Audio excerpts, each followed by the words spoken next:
Hey bestie, if you are feeling overwhelmed by that constant juggle of work, family, life, and that little voice in the back of your head telling you to take care of yourself, you've come to the right place. I'm Alanis, your habit tracking BFF, and you are listening to Down the Habit Hole.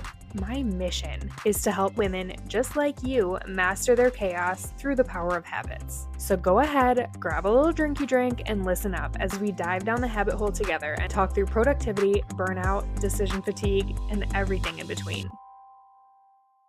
Hey, happy Monday. Welcome to a new week, and thanks for tuning in to another episode of Down the Habit Hole. Today we're throwing it way back to when I first started habit tracking about 3 years ago, because I want to dive a little deeper with you about why I started habit tracking in the first place, how I've decided to make changes over the years, and how I continually use habit tracking to bridge the gap between the person that I currently am and the person that I want to be in order to create a life that I truly love. And then we'll talk about how you can use some of the same techniques that I've learned and used to live a life that you are completely obsessed with as well. I know from personal experience that it can be a struggle to get out of the rut of feeling like you're just going through the motions day in and day out. So I just want to give you a bit of a fresh perspective. I truly believe that I was put on this planet to do more in life than running through the cycle of eating, sleeping, and working every single day until the day I die. And I'm betting that if you're here today, it's because you believe the same about yourself. But how do we build the bridge between where you are now and where you want to be?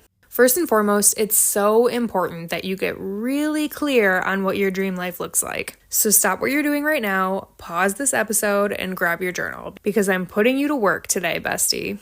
Let's start by writing down a few things that really light up the fire under your butt and truly inspire you to make the changes that you want to see in your life. For me, these are things like watching my dogs run around my backyard, moving my body in different forms of exercise that make me feel strong and powerful, and even being able to do fun things with my friends or my husband that might be a little on the pricier side, like weekend trips, a concert, or a day at the fair. But for you, this might look like international traveling, listening to your kids laugh while they play, or weekly date nights with your partner. Take into consideration what you really value in life. And like I mentioned before, what really fuels you to want to do better for yourself and your family. And then once you're super clear on what's important to you, write out what a dream day would look like for you. Literally from the minute you wake up to the moment you go to bed. And even take into consideration time frames. What time are you waking up or going to bed? What times do you have blocked off for family or work time? What do you do for work? What kind of foods are you fueling your body with? How are you spending time with your family? Picture what life will look like for you when you are living out all of your dreams and have the perfect life. Really put some time into this. It should take you at least 5 to 10 minutes to put this concept down on paper.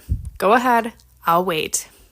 All right, now that you are so clear on what you want your life to look like, what bridges do you need to start building to close the gap between today you and dream you? Do you need to start going to bed earlier? Start keeping a food journal so you can pay closer attention to the food that you're putting in your body and how it makes you feel? Start considering the moves it would take to pivot your career path? This is where habit tracking and routines come in, y'all. The most life-altering change that I've ever made through the power of habit tracking is going from the type of person who barely exercised more than once a week, if that, to today consistently working out at least 6 days a week, and as of the past couple months, even getting in a second lower intensity workout at least 5 days a week, usually in the form of a walk through the neighborhood with my husband. All because one day I just made the decision that I wanted to be the kind of person who routinely exercises in ways that make me and my body and brain feel good. Now, did that change happen overnight? Absolutely not. Over the course of about a year, I had to build up from where I was to where I am now, and that meant that I started out with lower intensity workouts 2 to 3 days a week, and in that time, I was also experimenting with different forms of exercise in an effort to find something that I really enjoyed. Once I found a program I liked, I started doing those still lower intensity workouts more like 5 days a week. And then after a while, I moved on to higher intensity workouts 2 to 3 days a week and lower intensity on the other days, not including weekends. Then eventually it was higher intensity 5 days a week with lower intensity sprinkled in. then higher intensity 6 to 7 days a week, and finally to where I am now, which is consistent higher intensity workouts 6 to 7 days a week, plus a second lower intensity workout, usually at least 4 or 5 days a week. And that's not to mention that within that entire journey, I also experimented with different times of day, remained flexible with a backup plan to work out later in the day if my original plans didn't pan out for some reason, and even learned some tips and tricks to keep myself motivated. My favorite one that everyone laughs about when I tell them is that I love to work out right away in the morning because not only does it give me the energy to jumpstart and tackle my day, but also one of the very first things that I do when I roll out of bed every morning is make and drink my pre-workout before I'm barely even consciously awake enough to think about it. And this works super well for me because even as I start to wake up, if my brain starts trying to talk me out of a workout or make any excuses, I've already drank my pre-workout, so you best believe I'm going to follow through on that workout because number one, pre-workout is expensive and not to be wasted. And number two, I gotta do something with that energy because otherwise I'll be bouncing off the walls and driving my husband even more crazy than I already do on any given day. This is like one of my ultimate life hacks, and I encourage you to try it. But also, please, it is really important that you get some kind of food in your belly before you take in any caffeine, whether it's pre-workout or coffee or whatever, because otherwise you'll throw off your hormones and cortisol levels and blood sugar and metabolism, and all of the things will just be screwed up for the entire day. So just get some kind of food in your belly first. I usually aim for something smaller, like a cup of fruit or a protein muffin, since for me, it's usually right before an intense workout. Anyway, now that I've gone off on a little tangent, the moral of the story here is that you have to get so clear about what you want your life to look like and who you want to be, and then make the necessary changes to bridge the gap. As Stephen Covey puts it, begin with the end in mind. So once you've determined what your values are and how you want your days to look, make a plan for how you're going to implement these changes. I know about myself that I tend to get my very best work done and am my most productive self in the morning. So I prioritize all the things that are most important to me in the first half of my day. And I even wake up as early as I do to give myself the best chance at getting a lot done before lunch. Because that's when I start to exponentially lose focus as the day goes on. But know thyself, you might be a night owl and know that you put out your best work at 2 a.m. So what changes can you make to time box your zone of genius and get the most out of that time? One of the other things that I value is keeping my household running smoothly and cleanly. So I habit stack by doing the dishes every morning while I wait for my pre-workout to kick in. Plus, I do most of my workouts in the basement, which is also where my laundry is. So before I come back upstairs, I'll do whatever I have to do to keep the laundry process moving forward, whether it's starting a load, switching it over, or folding it. Hopefully you're starting to see a running trend here that I prioritize the things that are important to me by creating these routines that have become second nature to me and that help me to show up as the person that I want to be. It really is that simple. But you know as well as I do that simple doesn't always mean easy, and there will be obstacles along the way that you'll have to work through. My best advice is to make everything and anything you can as easy as possible for you to follow through on, and automate when and where you can. I'm a systems girly through and through, meaning that I have a system for literally everything that I do, even things like how often I wash my hair and how I do the laundry. So I create these systems for myself in a way that helps me almost gamify how I do these things and makes everything as simple as I can possibly make it to ensure that the things that I want to do and have to do are getting done. So hear me when I say that creating your own systems and automations to get your work done will not only make your days more enjoyable, but you'll also get the absolute most out of each day too. You'll start to notice that in your journey to transforming your life into one that you absolutely love, some feelings of fear or self-doubt or maybe even comparison might come up for you. This is totally normal, but I wanted to share some tricks that I use to get myself through these thoughts and feelings. When it comes to comparison, remember that it truly is the thief of joy. And also, the lives of the girlies that you see on Instagram are just their highlight reels. And if you really dug deep into their lives, you'd see that they experience all the same feelings that you and I do. And we all have things that make our lives feel like they're just a little bit harder than anyone else's. The key is to push through the hard anyways, because that's what will set you apart. Remember that we all had to have started somewhere, and that it's not fair to you or your mental health if you're comparing your chapter 1 to someone else's chapter 10. I would also encourage you to probably unfollow the people that you find yourself regularly comparing yourself to, because you're not doing yourself any favors by pulling up Instagram every day to see what they're up to if it's making you feel bad about where you're at. And when it comes to fear, I always think about one of the most important statements I think I've ever come across. And that is that, sure, it might be scary to make a big change in your life, but do you know what's scarier to me? Being in exactly the same spot as I am now. I believe that there's a reason that the change that you are craving was placed on your heart. So consider, what are the consequences of you not making that change? Are you just going to stay feeling stuck where you are forever? Not on my watch, bestie. Fear is the instinct that we have as human beings that our brain uses to keep us safe. But we're tired of playing it safe, aren't we? And let's not forget about self-doubt or maybe even some imposter syndrome. I feel these things on a regular basis, and honestly, I hate to break it to you, but I think that as long as we keep outgrowing and bettering ourselves every day, this feeling isn't going away. But what I can tell you is that every single thing that I have ever learned up until this very minute is because someone else, somewhere along the way, didn't give up on themselves. And I am so grateful to every single person who's ever taught me anything to help me grow and do this work on myself. And if I can be that person for someone else, even if it's just one person, then that's 110% worth it for me to keep going on this path. But I also think it's important to establish some trust in yourself. I heard Ed Milet say once that we don't trust ourselves because we don't follow through with or keep our promises to ourselves. And that was absolutely mind-blowing to me because it was so true. I don't know about you, but I was consistently creating and adding to these never-ending, bottomless to-do lists, and there was absolutely no way I would have ever been able to do it all. So no wonder I was constantly so untrusting of myself. I spent so much time adding new things to my to-do list that I was never following through on the things that really mattered. Would you trust a friend who made a promise to do something for you and then kept pushing it down the road because something else always came up? No? I didn't think so. So why would you trust you if you can't even show up for yourself? So please recognize that you can do anything, but you cannot do everything. So set realistic goals for yourself and start sticking to your promises to yourself. I promise you, you'll notice an insane difference in your self-confidence.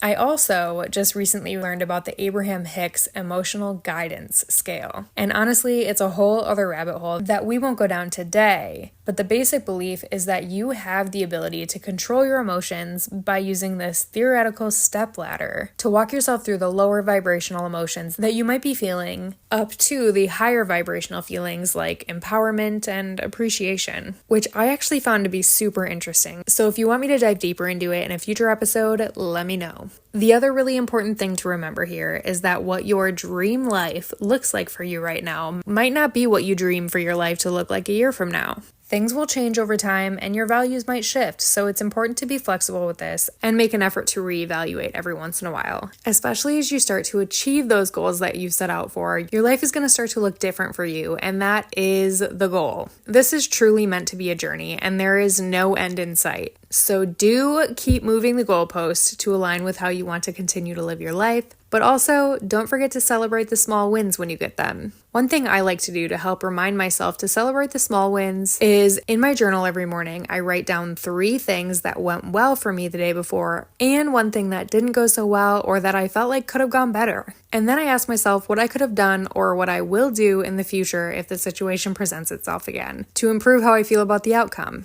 These really can be small things. Like today, I wrote that the 3 things that went well for me were that I posted an Instagram reel that was later than I wanted to post it, but that I was proud that I posted it at all. That I went to the chiropractor and felt some improvement in a back injury that I'm dealing with. And that I showed up to work at all today, let alone a full day, after having a little meltdown and wanting to quit content creation altogether 3 days prior. And side note, I got my period 2 days after my little meant-to-be and realized that it was just my hormones acting out, which happens to me every single month. So if you thought it was just you, I'm here to assure you that it's not. And then the one thing that I wrote that I didn't love about yesterday was that I stayed up too late. Right now, Bob and I are binge watching The Resident on Netflix, and normally I'm really good at holding my boundary that if the next episode would take us past my bedtime, which is 8 p.m., we'd stop watching for the night, and that would be my cue to get ready for bed. But lately, as the sun is setting later and later by the day, I'm finding myself struggling wanting to go to bed on time when it's still light outside. So last night, I ended up agreeing to one more episode, even though it would have and did take us to about 8:30, which I know doesn't sound like a big deal, but if you know me, you know that I preach going to bed and waking up at the same exact time every single day. And that's because I have a proven track record of being able to consistently wake up at 3:40 a.m. every single morning because I get in bed at 8 and put my phone down by 9 every single night. And even the slightest change really throws me off, and it ends up being a struggle to get out of bed in the morning. Whereas otherwise, I'm hopping out of bed without a second thought. So I also journaled through what I plan to do next time this situation comes up for me, which, if we're being real, will probably be tonight. And I've already decided that I'm either going to stop watching if the next episode will take us past 8, or I'll suggest to Bob that if we do watch another episode, that we do it in bed after I've gone through my night routine and gotten the dogs taken care of, so that we're not strumming up a bunch of excitement in the house, and once the episode's over, I'll be relaxed and wound down enough to just go right to sleep.